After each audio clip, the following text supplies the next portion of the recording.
The 2012 Australian Open final between Rafael Nadal and Novak Djokovic is widely considered to be the greatest tennis match ever played, not only because it's the longest Grand Slam final of all time at 5 hours and 53 minutes, but also because of the closeness of the contest, a testament to both players' physical abilities and mental fortitude.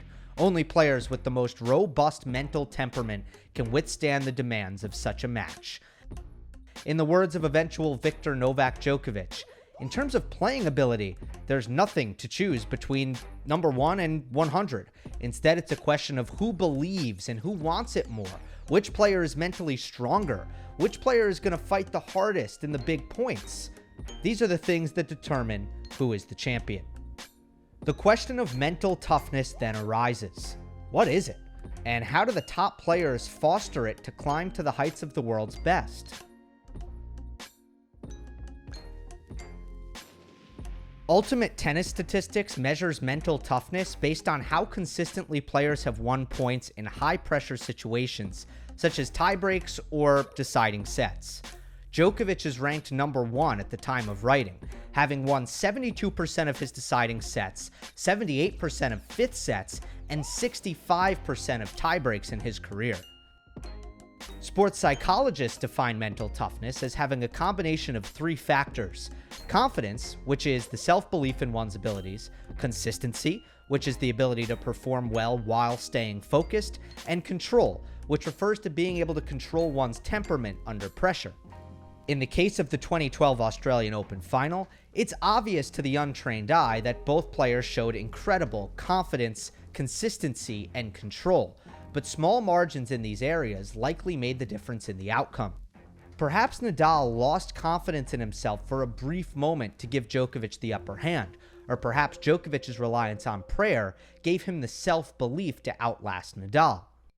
According to researchers at the universities of Potchefstroom and KwaZulu-Natal in South Africa, mental toughness in athletes is directly tied to their resilience and resistance to stress. Tennis players in their study who scored highly on the mental toughness questionnaire also had high scores for resilience and low scores for competition-related stress. Whether mental toughness causes resilience or mental toughness results from resilience is still up for debate.